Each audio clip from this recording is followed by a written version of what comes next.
বৃষ্টি সবে থেমেছে।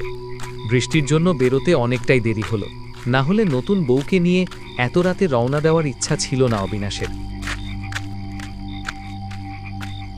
জনা ছয়েক পালকি বাহক যত তাড়াতাড়ি সম্ভব গন্তব্যে পৌঁছানোর চেষ্টা করে চলেছে। বালুখালী গ্রামের সীমানা পার করে তালডাঙ্গার তালতলায় প্রবেশ করল পালকি। এই জায়গাটা বেশ নিস্তব্ধ। রাতের দিকে ঝিঝি পোকার ডাক ছাড়া একটা শিয়ালের ডাকও শোনা যায় না। উমা অবিনাশের গা ঘেঁষে বসল। অবিনাশ হেসে জিজ্ঞাসা করল, কি হলো, ভয় পাচ্ছ? আসলে এদিকটায় তো অন্ধকার, তো তাই আমার একটু ভয় ভয় করছিল। আচ্ছা, এদিকে তুমি এসেছো এর আগে কোনোদিন? শুনেছি এই জায়গার তালের রস খুব বিখ্যাত। মুখ ঘোমটার আড়ালে না থাকলে অবিনাশ দেখতে পেত উমার মুখটা এই কথা শুনে কৃষ্ণ বর্ণ ধারণ করেছে। এই কথায় সে কোনো উত্তর দিল না, কারণ অতীতের ঘটনা জানাজানি হলে ওর বিবাহিত জীবন শুরু হওয়ার পূর্বেই শেষ হয়ে যাবে। এমন সময় হঠাৎ পালকি থেমে গেল। ওরা বুঝল পালকি ধীরে ধীরে নিচে নামছে। অবিনাশের ভ্রুড়ু কুঁচকে গেল। সে গলা তুলে পালকি বাহকদের উদ্দেশ্যে বলে উঠল, কি হলো হে, তোমরা থামলে কেন? কিন্তু কোনো উত্তর নেই। অবিনাশ স্ত্রীকে বসতে বলে পালকির বাইরে বেরিয়ে এলো।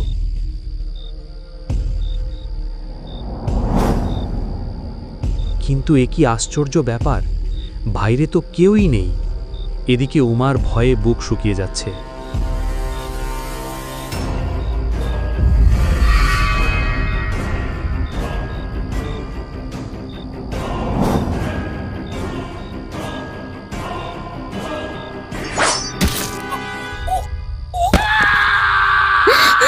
ঠিক তখনই পালকির বাইরে থেকে অবিনাশের প্রবল চিৎকার শোনা গেল। সঙ্গে সঙ্গে উমা পালকির বাইরে মুখ বাড়ালো, আর যা দেখল তাতে তার গা শিউরে উঠল। অবিনাশ চিৎ হয়ে পড়ে আছে। অবিনাশের প্রাণহীন দেহের বুকের বাঁ দিকে গাঁথা আছে একটা ছুরি।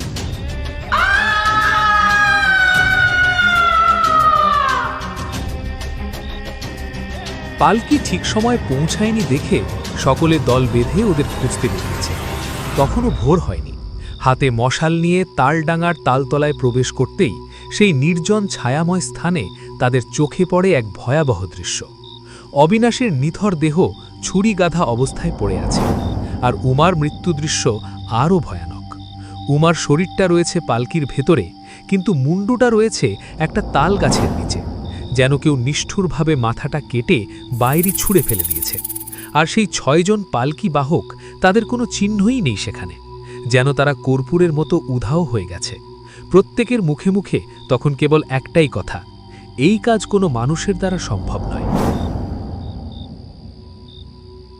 গ্রামের মেঠো পথ ধরে রাতুল আর ভোলা মনের আনন্দে গুনগুন করে গান করতে করতে এগিয়ে চলেছে তালতলার দিকে।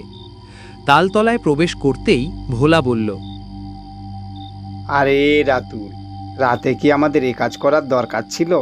সবার মতো তো আমরা সকালেই এই কাজ করতে পারতাম। কেন রে, তুইও ভূতের ভয় পাচ্ছিস নাকি? ভয় যদি পেতাম তাহলে কি এখানে আসতাম? আরে আরে, খেপে যাচ্ছিস কেন? আমি তো শুধু মজা করছিলাম। আচ্ছা ছাড় এসব, চল একটু বসে খাওয়া দাওয়া করা যাক। নে নে, চাটাইটা বিছিয়ে দে, তারপর তোকে একটা জিনিস দেব। ভোলা চাটাই বিছিয়ে দিল গাছের নিচে। ওরা দুজনেই সেখানে বসল। রাতুল হাতে ধরা হাঁড়িটা ভোলার দিকে এগিয়ে বলল, নে ঝটপট মেরে দে। ভোলা হাঁড়ি নিয়ে এক ঢোক খেয়ে বলল, তুই তাড়ি বানাস? রাতুল এক নিঃশ্বাসে তাড়ির হাঁড়িটা খালি করল, তারপর বলল, হ্যাঁ, আমারও বাপও বানাতো। বুঝলি, বালুখালীর বাজারে একটা গোপন আড্ডা আছে, সেখানে ভাবছি তাড়ি বেচে আসবো, 2 পয়সা বেশি আসবে এই আর কি। এই যা বলেছিস। দুজনেই নিস্তব্ধ তালবনে হো হো করে হেসে উঠল। এদিকে চাটাইয়ের ওপরে রাখা হাঁড়িটাও ফাঁকা হয়েছে। ব্যাস ব্যাস, অনেক গল্পগুজব হয়েছে, যা এবার হাঁড়িগুলো নামিয়ে নিয়ে আয়। হ্যাঁ, কেন? আমি কেন? রোজ তো তুই হাঁড়ি নামিয়ে আনি, আমি তো বাজারে নিয়ে যাই। হ্যাঁ, তাই তো বললাম, আজ আমি না, তুই তুই হাঁড়ি নামাবি। আর শোন, হাঁড়ি নিয়ে নামার সময় আস্তে আস্তে নামবি। হাঁড়ি নিয়ে বেশি নড়াচড়া করলে রস ফেনা হয়ে যাবে, বুঝলি? আগে তো কখনো উঠিসনি, তো একটু দেখে শুনে উঠিস। পড়ে গেলে, হাত পা ভাঙলে রোজকার মাথায় উঠবে। তুই নিজেকে কি ভাবিস? আজ আমি গাছে উঠে দেখিয়ে দেবো আমি পারি কি না।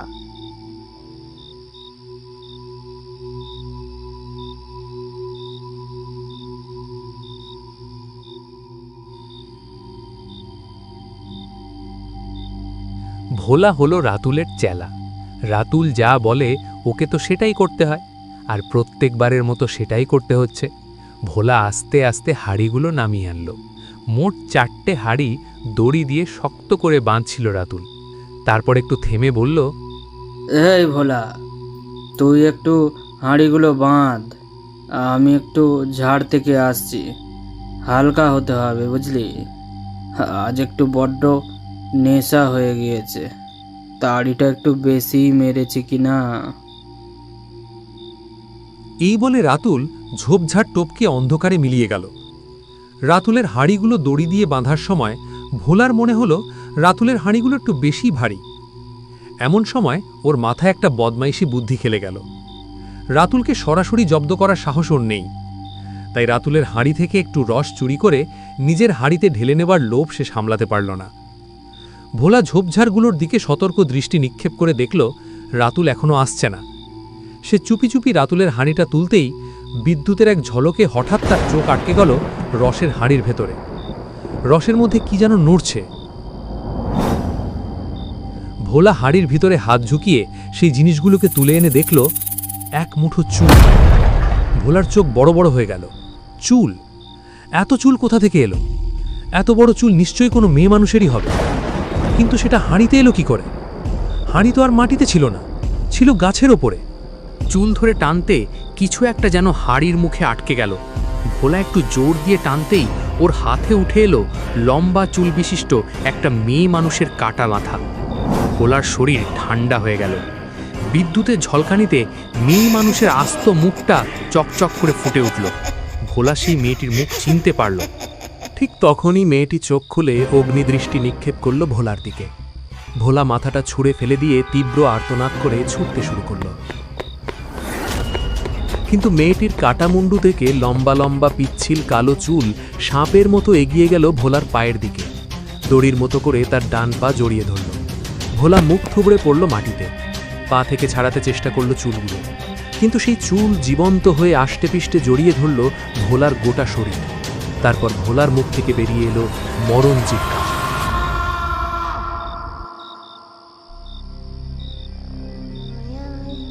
বেঁধেছো আমায় প্রিয়া গো, কি মায়ায় বেঁধেছো আমায়,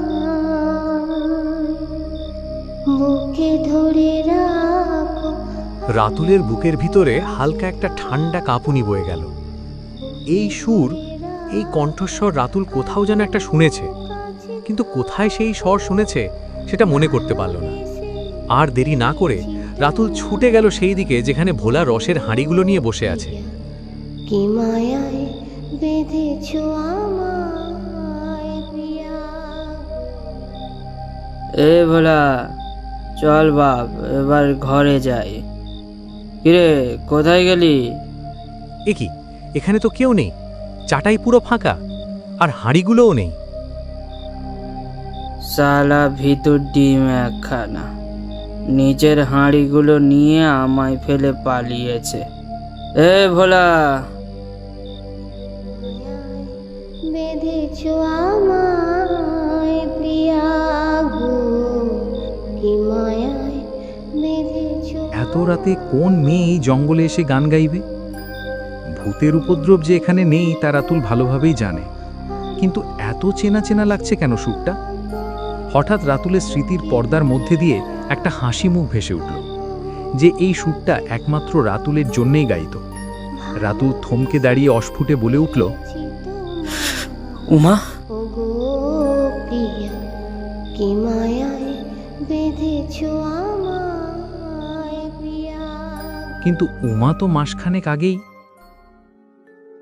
আমি তোমাকে অনেক ভালোবাসি, তোমাকে ছাড়া আমি থাকতে পারবো না। বাবা মার পছন্দের ছেলের সাথে আমি কিছুতেই বিয়ে করব না। তুমি আমাকে নিয়ে চলো রাতুল, আমি তোমার সাথে যেতে চাই। উমা, তুমি একটু বোঝার চেষ্টা করো। তোমার মা বাবা তোমায় ভালোবাসেন, তিনারা তোমার ভালো চান। আর এই রস বিক্রি করে কিভাবে তোমাকে ভালো রাখবো বলো? আমার সেই ক্ষমতা নেই যে তোমায় দুবেলা ভালো খাওয়াবো। তাই তুমি বাড়ির পছন্দ করা ছেলেকেই বিয়ে করো উমা, দেখবে তুমি অনেক খুশি হবে। না রাতুল, বিশ্বাস করো, তোমাকে ছাড়া আমি থাকতে পারবো না। চলো না, চলো না, আমরা দুজন কোথাও চলে যাই। বেশ কয়েকটা দিন কেটে গেল। এখন উমার বাড়িতে বিয়ের তোড়জোড় শুরু হয়েছে। পুরো বাড়ি মেতে উঠেছে বিয়ের আয়োজনে। কিন্তু উমার মনে নেমে এসেছে দুঃখের কালো ছায়া।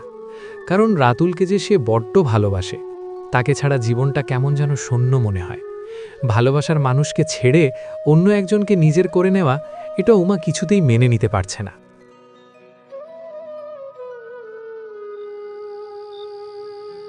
রাত তখন 11টা, বাড়ি পুরো নিস্তব্ধ। উমা তার বিয়ের কিছু গয়না সাথে নিয়ে নিঃশব্দে বাইরে বেরিয়ে গেল। সে সিদ্ধান্ত নিয়েছে কালকেই সে মন্দিরে গিয়ে রাতুলকে বিয়ে করবে।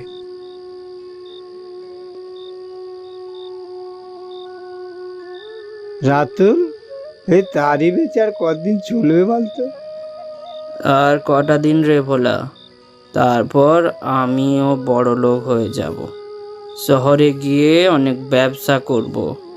আমার সুন্দরী আমার জন্য অনেক টাকা আনবে। সুন্দরী? সুন্দরীকে? ওই উমার কথা বলছিস? শালা, তুই তারই গিয়ে স্বপ্ন দেখছিস?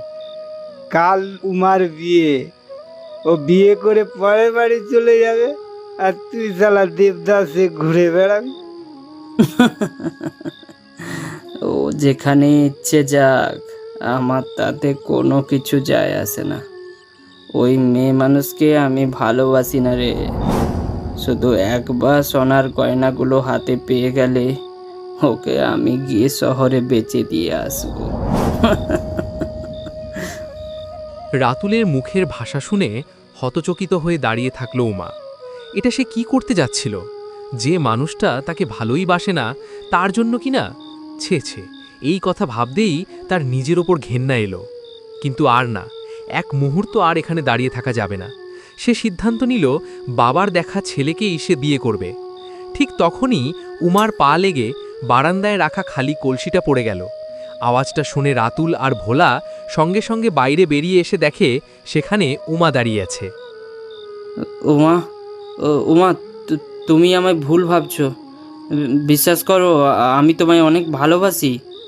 ছি রাতুল, ছি, আমি তোমাকে সব থেকে বেশি ভালোবেসেছিলাম। এমনকি তোমার জন্য আমার বাবা মাকেও আমি দুঃখ দিয়েছি। ছি ছি ছি ছি, তুমি এতটা নীচ। আজ যদি আমি এখানে না আসতাম, তাহলে তোমার ভেতরে থাকা এই শয়তানি চেহারাটা আমি কখনো দেখতে পেতাম না। আমার প্রাণ থাকতে আমি কখনো তোমাকে বিয়ে করব না, আর আমার বাবা মায়ের পছন্দ করা ছেলের সাথে আমি বিয়ে করব।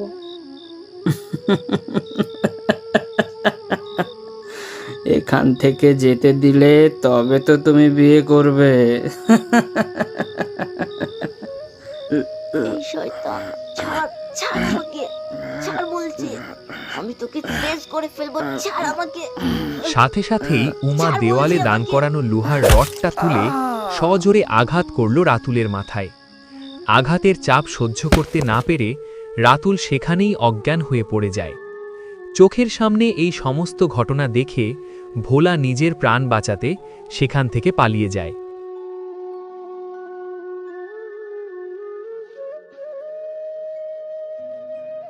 উমা তার বাবার পছন্দের পাত্রকেই বিয়ে করল, কিন্তু রাতুলের মনে প্রতিশোধের স্পৃহা তখনও নেভেনি।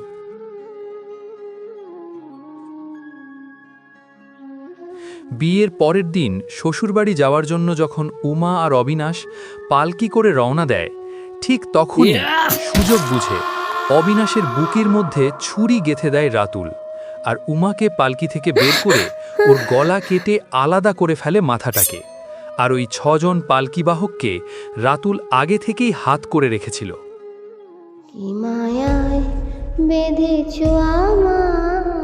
হঠাৎ বিস্ফারিত দৃষ্টিতে রাতুল দেখল দূরের একটা তালগাছের পিছন থেকে এক ছায়ামূর্তি ধীরে ধীরে বেরিয়ে আসছে। তাকে স্পষ্ট দেখা না গেলেও রাতুল নিশ্চিত সেই উমা। ঠিক তখনই রাতুলের পায়ের কাছে গোল মতো কিছু একটা গড়িয়ে এলো। রাতুল নিচু হয়ে সেই গোল বস্তুটি তুলে নিতেই সঙ্গে সঙ্গে এক ভয়ঙ্কর ছায়ামূর্তি ঝাঁপিয়ে পড়ল রাতুলের পিঠে। প্রাণ বাঁচানোর জন্য রাতুল ছটফট করছে।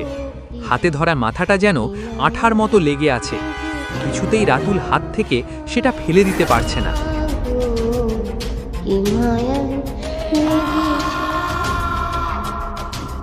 পরদিন সকালে গ্রামের লোকজন দেখল তালতলার পরপর 2 গাছে রাতুল আর ভোলার ঝুলন্ত মৃতদেহ। ওদের গলায় বাঁধা লম্বা চুলের ফাঁস, চোখ দুটো খোলা, জিভ বেরিয়ে বুক অব্দি নেমে এসেছে। মুখে ভয়াবহ আতঙ্কের ছাপ। সেটা স্পষ্ট করে দিচ্ছে ওদের মৃত্যু কোনো মানুষের দ্বারাই ঘটেনি,